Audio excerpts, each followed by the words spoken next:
Join பண்ணியிருந்தோம், முன்னாடி நம்ம ஒர்க் பண்ணோம், அதெல்லாம் தாண்டி இன்னைக்கு தான் பிறந்திருக்கோம்னு நினச்சிக்கோங்க. இங்கே எல்லாருக்குமே இன்கம்ன்ற ஒரு விஷயம் தேவை தானே. இங்கே வருமானத்துக்கு தானே வரும். நான் ஒரு இடத்துக்கு நான் வேலைக்கு போகிறேன், ஒரு 8 மணி நேரம் நான் சம்பாதிக்க போகிறேன், 20,000 ரூபாய் 25,000 ரூபாய், மழை வெயில் புயல் 5 மணிக்கு மேலே வெளியவே நிற்க முடியல. இப்போ இருக்க கிளைமேட்டில் பனிக்காலம் எல்லாமே சேஞ்ச் ஆகிடுச்சு. கண்டிப்பாக நிச்சயமாக பார்த்தீங்கன்னா டிசம்பரில் எல்லாருக்குமே உடம்பு முடியாமல் போயிடும். ஏன்னா இது வந்து ஊத காத்துன்னு சொல்லுவாங்க, பனின்னு சொல்லுவாங்க. ஏன்னா ஒவ்வொரு வருஷமும் நான் அனுபவிச்சுட்டு இருக்கேன் அந்த விஷயத்தை. இங்கே நம்ம சம்பாதிக்கிறோம் ஜாலியாக ஜம்முன்னு. உண்மையுமே எனக்கு ரொம்ப ஹாப்பியாக இருக்குது. எனக்கு எல்லாருமே அவ்வளோ அழகாக சூப்பராக. இது நம்ம வெள்ளிக்கிழமை காலையில் வேலைக்கு போகணுன்னா அறக்க பிறக்க எழுந்து கிளம்பாமலும் பிள்ளைங்களை அனுப்பிச்சு அனுப்பாமலும் வீட்டுக்கார திட்டு வாங்கி பிள்ளைங்கள்கிட்ட திட்டு வாங்கி அங்கே போனால் மேனேஜர் லேட் ஆகிடுச்சுன்னா அவரு ஒரு திட்டி இவ்வளோ விஷயங்கள் நடக்குது இல்லை. இங்கே நம்ம யாருக்காவது அடிமையாக இருக்கணுமா? யாராவது நம்மளை கண்ட்ரோல் பண்ணுறாங்களா? இங்கே வந்துடு, இதை பண்ணிவிடு, இதை செஞ்சிடு.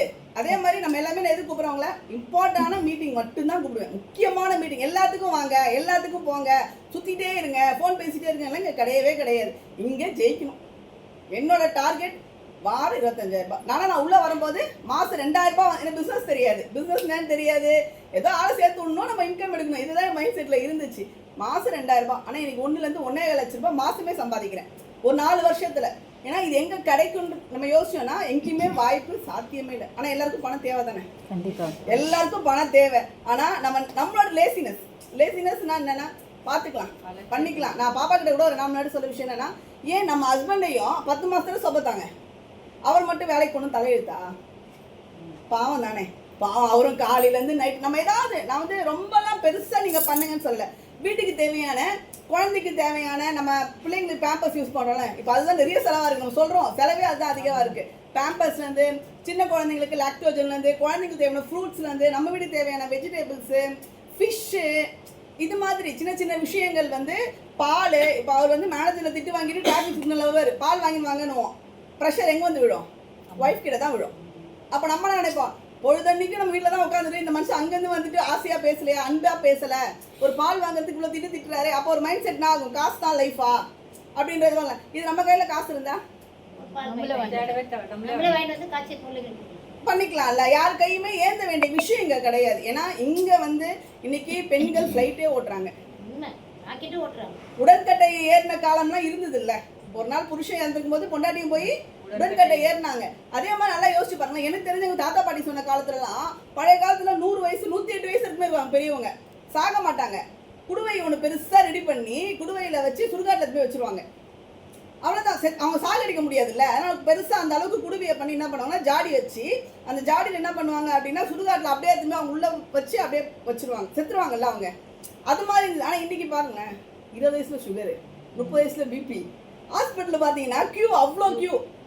எதனால் உடம்பு குண்டாகுது, எதனால் நமக்கு தொப்பை கிரியேட் ஆகுது, எதனால் வந்து நம்ம வந்து தைராய்டு உருவாகுது, சுகர். நான் சாப்பிடவே மாட்டேன், சுகர் வருது. சாப்பிட்றதுனால தான் சுகரே வருது.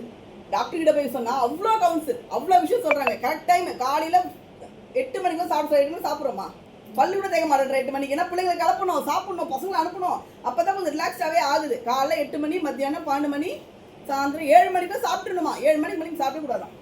7 மணிக்குள்ள என்ன பண்ணுவோம், நொறுக்கு தீனி சாப்பிடுவோம். 9 மணி 10 மணி கரெக்டு தானே ஆயிடுது. நான் கூப்பிடுறது யாருன்னா அப்கமிங் விபி அப்படின்னா வைஸ் பிரசிடென்ட் சொல்லுவாங்க. அடுத்த லெவல் ஜனவரியில் அவர் கொடுக்க போகிறாங்க. படப்பையில் மிகப்பெரிய பிரான்ச் ஆஃபீஸ் வச்சுருக்காங்க. அவருக்கு கீழே ஏகப்பட்ட டீம் இருக்குது. விஜயகுமார் அண்ணா அப்படின்றது. ஆனால் அவருக்கும் நம்மளுக்கும் சம்மந்தமே கிடையாது. நம்ம வின் பண்ணால் அவருக்கு ₹1 போகாது. ஆனால் நான் கூப்பிட்ட ஒரே ஒரு வார்த்தைக்காக நான் வரேன் தங்கச்சிமா அப்படின்னு இருக்காரு. அவரோட ஷேரிங் அவர் முடிச்சதுக்கப்புறம் உங்களுக்கு டவுட் நிறையா இருக்கும்ல, டவுட் கேளுங்க. இப்போ எனக்கு வந்து நிறைய டவுட் இருக்குது. இப்போ டவுட்டோட நம்ம உட்காந்துக்கிட்டு நீங்கள் இங்கேருந்து வரும்போது எம்டியாக வரணும்.